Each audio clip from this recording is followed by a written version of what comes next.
नमस्कार दोस्तों, आप सभी का स्वागत है। मैं फिर से आप सभी के समक्ष प्रस्तुत हुई हूँ एक नई कहानी लेकर, जिसका नाम है चीफ की दावत। चीफ की दावत कहानी के कहानीकार हैं भीष्म साहनी जी। यह कहानी एक अर्थ में प्रेमचंद की बूढ़ी काकी का अगला चरण ही है। उस कहानी की तरह यहाँ भी एक दावत होती है, किंतु यहाँ की मूल समस्या वृद्ध माँ के भूखा होने की नहीं है, बल्कि अप्रस्तुत योग्य होने की है। चीफ जी को हमेशा यह परेशानी रहती है कि वह उनकी माँ लोगों से मिलाने योग्य नहीं है। माँ इस अपमानजनक स्थिति से ले बेहद दुखी है, किंतु जैसे ही उसे पता चलता है कि उसके फुलकारी बनाने से बेटे की तरक्की हो सकती है, तो वह अचानक खुश हो जाती है और बेटे के लिए मंगल कामना करती है। कहानी के अंत में बूढ़ी काकी की तरह बेटे या बहू का हृदय तो नहीं बदलता, किंतु सारे अपमान के बावजूद माँ का हृदय बेटे के लिए असीम ममता से भरा है। यही इसी कहानी का मुख्य सार तत्व है। मुझे उम्मीद है कि बूढ़ी कहानी आप सभी ने पढ़ रखी होगी। अगर नहीं तो मैं अगला वीडियो बूढ़ी कहानी काकी पर भी डाल सकती हूँ। आप सभी टिप्पणी में ज़रूर बताइएगा। अब आते हैं चीफ की दावत कहानी के पात्रों की ओर। इस कहानी में मुख्य पात्र है सामनाथ, पत्नी साहब जो कि चीफ हैं, और बूढ़ी माँ। तो चलिए कहानी पढ़ते हैं। आज मिस्टर सामनाथ के घर चीफ की दावत थी। सामनाथ और उसकी धर्मपत्नी को पसीना पोंछने की फुर्सत न थी। पत्नी ड्रेसिंग गाउन पहने, उलझे हुए बालों का जूड़ा बनाए, मुंह पर फैली हुई सुर्खी और पाउडर को मले, और मिस्टर सामनाथ सिगरेट पर सिगरेट फूंकते हुए चीजों की फहरिस्त हाथ में थामे एक कमरे से दूसरे कमरे में आ जा रहे थे। आखिर 5 बजते बजते तैयारी मुकम्मल होने लगी। कुर्सियां, मेज, तपाइयां, नैपकिन, फूल सब बरामदे में पहुंच गए। ड्रिंक का इंतजाम बैठक में कर दिया गया। अब घर का फालतू सामान अलमारियों के पीछे और पलंगों के नीचे छिपाया जाने लगा। तभी शामनाथ के सामने सहसा एक अड़चन खड़ी हो गई। माँ का क्या होगा? इस बात की ओर न उनका और न उनकी कुशल गृहिणी का ध्यान गया था। मिस्टर श्यामनाथ श्रीमती की ओर घूमकर अंग्रेजी में बोले, माँ का क्या होगा? श्रीमती काम करते करते ठहर गईं और थोड़ी देर तक सोचने के बाद बोली, इन्हें पिछवाड़े इनकी सहेली के घर भेज दो। रात भर बेशक वहीं रहें, कल आ जाएं।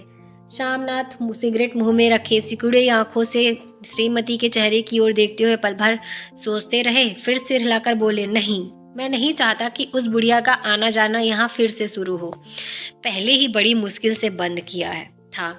माँ से कहें कि जल्दी ही खाना खा के शाम को ही अपनी कोठरी में चली जाएं। मेहमान कहीं 8 बजे आएंगे, इससे पहले ही अपने काम से निबट लें। सुझाव ठीक था, दोनों को पसंद आया। मगर फिर सहसा श्रीमती बोल उठी। जो वह सो गई और नींद में खर्राटे लेने लगी, तो साथ ही तो बरामदा है जहाँ लोग खाना खाएंगे, तो इन्हें कह देंगे कि अंदर से दरवाजा बंद कर लें। मैं बाहर से ताला लगा दूंगा, या माँ को कह देता हूँ कि अंदर जाकर सोएं, नहीं बैठी रहे। और क्या? और जो सो गई तो डिनर का क्या मालूम कब तक चले? 11 बजे तक तो तुम ड्रिंक ही करते रहते हो। शामनाथ कुछ खींच उठे, हाथ झटकते हुए बोले, अच्छी भली, यह भाई के पास जा रही थी, तुमने यूं ही खुद अच्छा बनने के लिए बीच में टांग अड़ा दी। वाह, तुम माँ और बेटे की बातों में मैं क्यों बुरी बनूं? तुम जानो और वह जाने। मिस्टर शामनाथ चुप रहे। यह मौका बहस का ना था, समस्या का हल ढूंढने का था। उन्होंने घूर कर माँ की कोठरी की ओर देखा। कोठरी का दरवाजा बरामदे में खुलता था। बरामदे की ओर देखते हुए झट से बोले, मैंने सोच लिया है, और उन्हीं कदमों माँ की कोठरी के बाहर जा खड़ी हुए। माँ दीवार के साथ एक चौकी पर बैठी दुपट्टे में मुंह सिर लपेटे माला जप रही थी। सुबह से तैयारी होते देखते हुए माँ का भी दिल धड़क रहा था। बेटे के दफ्तर का बड़ा साहब घर पर आ रहा है, सारा काम सुबीते से चल जाए। माँ, आज तुम खाना जल्दी खा लेना, मेहमान लोग 7:30 बजे आ जाएंगे।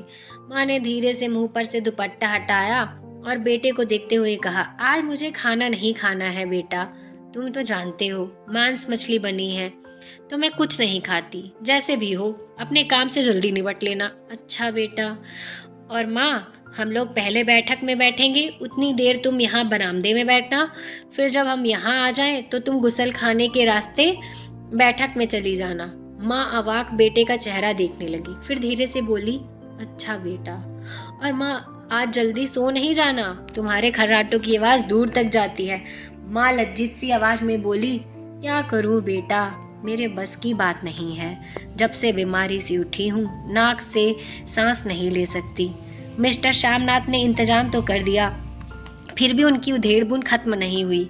जो चीफ अचानक इधर आ निकला तो 8-10 मेहमान होंगे, देसी अफसर, उनकी स्त्रियां होंगी, कोई भी गुसल खाने की तरफ जा सकता है। क्षोभ और क्रोध में वह झुझलाने लगे। एक कुर्सी को उठाकर बरामदे में कोठरी के बाहर रखते हुए बोले, आओ माँ, इस पर जरा बैठे तो। माँ माला संभालती, पल्ला ठीक करती उठी और धीरे से कुर्सी पर आकर बैठ गई। यूं नहीं माँ, टांगे ऊपर चढ़ाकर नहीं बैठते, यह खाट नहीं है। माँ ने टांगे नीचे उतार ली।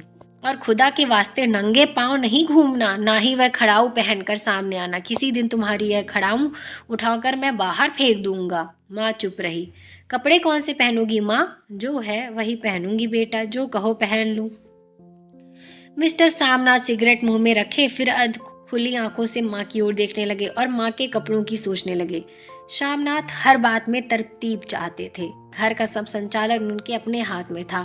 खूंटियां कमरों में कहाँ लगाई जाएं, बिस्तर कहाँ बिछे, किस रंग के पर्दे लगाए जाएं, श्रीमती कौन सी साड़ी पहने, मेज किस साइज की हो। सामनाथ को चिंता थी, अगर चीफ की का साक्षात माँ से हो गया तो कहीं लज्जित ना होना पड़े। माँ को सिर से पांव देखते हुए बोले, तुम सफ़ेद कमीज और सफ़ेद सलवार पहन लो माँ, पहन के आओ तो जरा देखूं। माँ धीरे से उठी और अपनी कोठरी में कपड़े पहनने चली गई। यह माँ का झमेला ही रहेगा। उन्होंने फिर अंग्रेजी में अपनी स्त्री से कहा, कोई ढंग की बात हो तो भी कोई कहे, अगर कहीं कोई उल्टी सीधी बात हो गई, चीफ को बुरा लगा तो सारा मजा जाता रहेगा। माँ सफ़ेद कमीज और सफ़ेद सलवार पहनकर बाहर निकली। छोटा सा कद, सफ़ेद कपड़ों में लिपटा छोटा सा सूखा हुआ शरीर, धुंधली आंखें, केवल सिर के आधे झड़े हुए बाल पल्ले की ओट में छिप पाए थे। पहले से कुछ ही कम कुरूप नजर आ रही थी। चलो ठीक है, कोई चूड़ियाँ वूड़ियाँ हो तो वह भी पहन लो, कोई हर्ज नहीं। चूड़ियाँ कहाँ से लाऊं बेटा, तुम तो जानते हो सब जेवर तुम्हारी पढ़ाई में बिक गए। यह वाक्य सामनाथ को तीर की तरह लगा। तिनक कर बोले, यह कौन सा राग छेड़ दिया माँ? सीधा यह कह दो नहीं है जेवर, बस। इससे पढ़ाई वढ़ाई का क्या ताल्लुक है?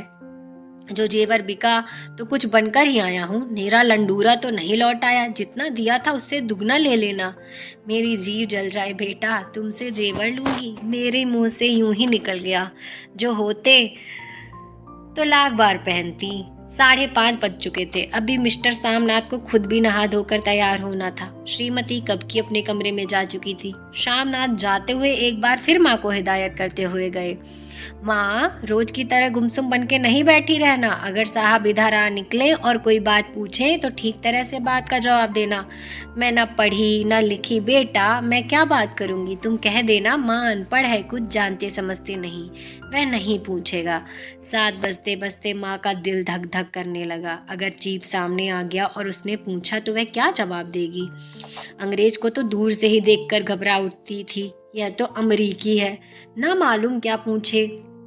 मैं क्या कहूँगी? माँ का जी चाहा कि चुपचाप पिछवाड़े से विधवा सहेली के घर चली जाए, मगर बेटे के हुक्मों को कैसे टाल सकती थी। चुपचाप कुर्सी पर से टांगे लटकाए वहीं बैठी रही। एक कामयाब पार्टी वह है जिसमें ड्रिंक कामयाबी से चल जाए।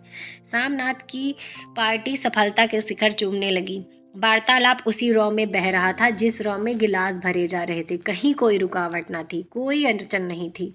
साहब को विस्की पसंद आई थी, मेम साहब को पर्दे पसंद आए थे, सोफा कवर का डिज़ाइन पसंद आया था, कमरे की सजावट पसंद आई थी। इससे बढ़कर क्या चाहिए? साहब तो ड्रिंक के दूसरे दौर में ही चुटकुले और कहानियां कहने लग गए थे। दफ्तर में जितना रौब रखते थे, यहाँ पर उतने ही दोस्त परवर हो रहे थे। और उनकी स्त्री काला गाउन पहने, गले में सफ़ेद मोतियों का हार, सेंट और पाउडर की महक से ओत प्रोत कमरे में बैठी सभी देसी स्त्रियों की आराधना का केंद्र बनी हुई थी। बात बात पर हंसती, बात बात पर सेल हिलाती और सामनाथ की स्त्री से तो ऐसी बातें कर रही थी जैसे उनकी पुरानी सहेली हो। और इसी रो में पीते पिलाते 10:30 बज गए। वक्त गुजरते पता ही ना चला। आखिर सब अपने अपने गिलासों में से आखिरी घूंट पीकर खाना खाने के लिए उठे और बैठक से बाहर निकले। आगे आगे सामनाथ रास्ता दिखाते हुए, पीछे जीप और दूसरे मेहमान।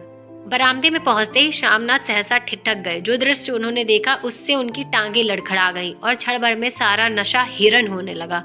बरामदे में ऐन कोठरी के बाहर माँ अपनी कुर्सी पर ज्यों की त्यों बैठी थी, मगर दोनों पाँव कुर्सी की सीट पर रखे हुए, और सिर दाएं से बाएं और बाएं से दाएं झूल रहा था। मुंह में से लगातार खर्राटे की आवाजें आ रही थी। जब सिर कुछ देर के लिए टेढ़ा होकर एक तरफ को थम जाता तो खर्राटे और भी गहरे हो उठते, और फिर जब झटके से नींद टूटती तो सिर फिर दाएं से बाएं झूलने लगता। पल्ला सिर पर से खिसक आया था। माँ के झरे हुए बाल आधे गंजे सिर पर अस्त व्यस्त बिखर रहे थे। देखते ही श्यामनाथ क्रुद्ध हो उठे। जी चाहा कि माँ को धक्का देकर उठा दे और उन्हें कोठरी में धकेल दे, मगर ऐसा करना संभव न था। चीफ और बाकी मेहमान पास खड़े थे। माँ को देखते ही देसी अफसरों की कुछ स्त्रियां हंस दी कि इतने में चीफ ने धीरे से कहा, पुअर डियर। माँ हड़बड़ा के उठ बैठी। सामने खड़े इतने लोगों को देखकर ऐसी घबराई कि कुछ कहते ना बना। झट से पल्ला सिर पर रखती हुई खड़ी हो गई, जमीन को देखने लगी। उनके पांव लड़खड़ाने लगे और हाथ की उंगलियां थर-थर कांपने लगी। माँ, तुम जाके सो जाओ, तुम क्यों इतनी देर तक जाग रही थी? और खिसियाई हुई नजरों से सामनाथ चीफ के मुंह की ओर देखने लगे। चीफ के चेहरे पर मुस्कुराहट थी। वह वहीं खड़े बोले, नमस्ते। माँ ने झिझकते हुए अपने में सिमटते हुए दोनों हाथ जोड़े, मगर एक हाथ दुपट्टे के अंदर माला को पकड़े हुआ था, दूसरा बाहर। ठीक तरह से नमस्ते भी न कर पाई। सामनाथ इस पर भी खिन्न उठे। इतने में चीफ ने अपना दायां हाथ मिलाने के लिए माँ के आगे किया। माँ और भी घबरा उठी। माँ, हाथ मिलाओ। पर हाथ कैसे मिलाती? दाएं हाथ में तो माला थी। घबराहट में माँ ने बायां हाथ ही साहब के दाएं हाथ में रख दिया। श्यामनाथ दिल ही दिल में जल उठे। देसी अफसरों की स्त्रियां खिलखिला कर हंस पड़ी। यूं नहीं माँ, तुम तो जानती हो दायां हाथ मिलाया जाता है, दायां हाथ मिलाओ। मगर तब तक चीफ माँ का बायां हाथ ही बार बार हिलाकर कह रहे थे, हाउ डू यू डू। कहो माँ, मैं ठीक हूँ, खैरियत से हूँ। माँ कुछ बड़बड़ाई। माँ कहती है, मैं ठीक हूँ। कहो माँ, हाउ डू यू डू। माँ धीरे से सकशाती हुई बोली, हाउ डू डू। एक बार फिर कहा उठा। वातावरण हल्का होने लगा। साहब ने स्थिति संभाल ली थी। लोग हंसने चहकने लगे थे।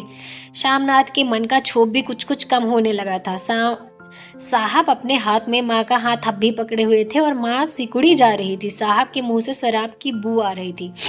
श्यामनाथ अंग्रेजी में बोले, मेरी माँ गांव की रहने वाली है, उम्र भर गांव में रही है, इसलिए आपसे लजाती है। साहब इस पर खुश नजर आए। बोले, सच? मुझे गांव के लोग बहुत पसंद है। तब तो तुम्हारी माँ गांव के गीत और नाच भी जानती होगी। चीप खुशी से सिर हिलाते हुए माँ को टकटकी बांधे देखने लगे। माँ, साहब कहते हैं कोई गाना सुनाओ, कोई पुराना गीत। तुम्हें तो कितने ही याद होंगे। माँ धीरे से बोली, मैं क्या गाऊंगी बेटा, मैंने कब गाया है। वाह माँ, मेहमान का कहा भी कोई टालता है। साहब ने इतना गरीब से कहा है, नहीं गाओगी तो साहब बुरा मानेंगे। मैं क्या गाऊं बेटा, मुझे क्या आता है। वाह, कोई बढ़िया टप्पे सुना दो, दो पत्तर अनारा दे। देसी अफसर और उनकी स्त्रियों ने इस सुझाव पर तालियां पीटी। माँ कभी दृढ़ दृष्टि से बेटे के चेहरे को देखती, कभी पास खड़ी बहू के चेहरे को। इतने में बेटी ने गंभीर आदेश भरे लहजे में कहा, माँ। इसके बाद हाँ या ना सवाल ही नहीं उठता था। माँ बैठ गई और क्षीण दुर्बल लरसती आवाज में एक पुराना विवाह का गीत गाने लगी। हरियाणी माए हरियाणी भेड़ी, हरियाते भागी भरिया है। देसी स्त्रियां खिलखिला के हंस उठी। 3 पंक्तियां गा के मां चुप हो गई। बरामदा तालियों से गूंज उठा। साहब तालियां पीटना बंद ही न करते थे। श्यामनाथ की खींच प्रसन्नता और गर्व में बदल उठी। माँ ने पार्टी में नया रंग भर दिया था। तालियां थमने पर साहब बोले, पंजाब की गांव की दस्तकारी क्या है? श्यामनाथ खुशी में झूम रहे थे। बोले, ओ बहुत कुछ है साहब, मैं आपको एक सेट उन चीजों का भेंट करूंगा, आप उन्हें देखकर खुश होंगे।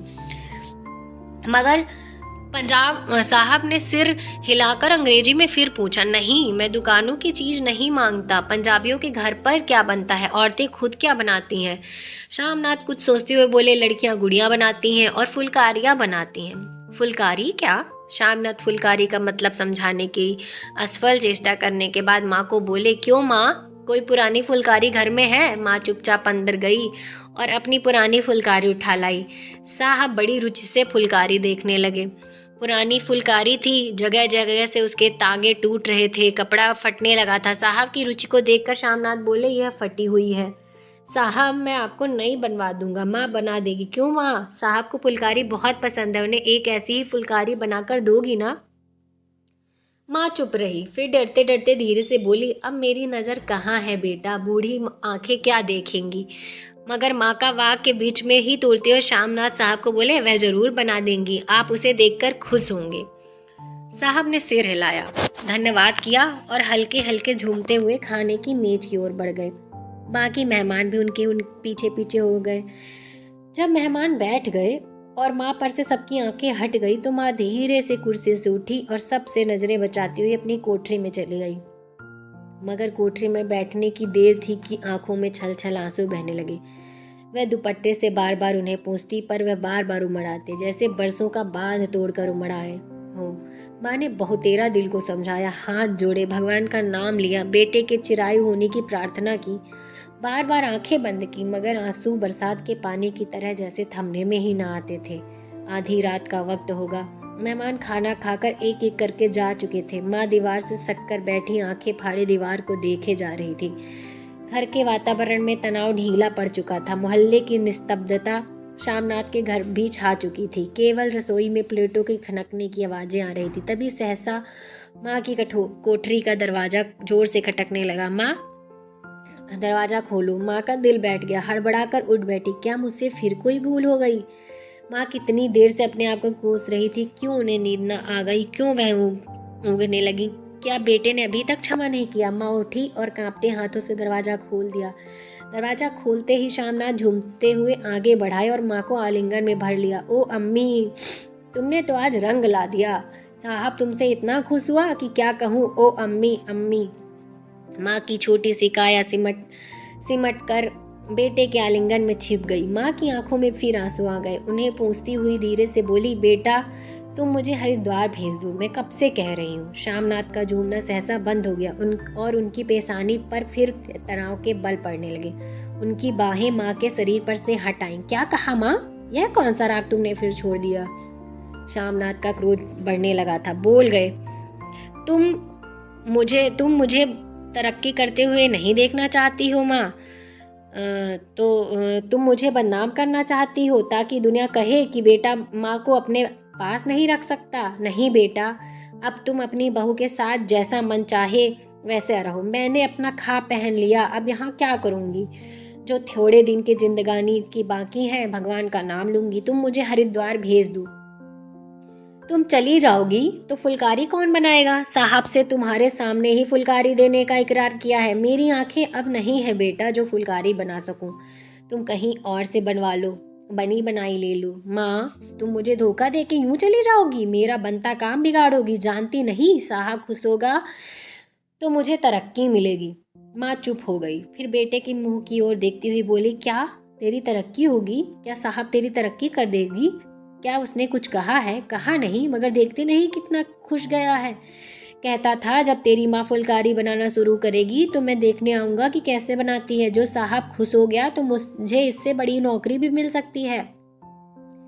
मैं बड़ा अफसर बन सकता हूँ। माँ के चेहरे का रंग बदलने लगा। धीरे धीरे उनका झुर्रियाँ भरा मुंह खिलने लगा, आंखों में हल्की हल्की चमक आने लगी। तो तेरी तरक्की होगी बेटा, तरक्की यूं ही हो जाएगी। साहब को खुश रखूंगा तो कुछ करेगा, वरना उसकी खिदमत करने वाले और थोड़े हैं।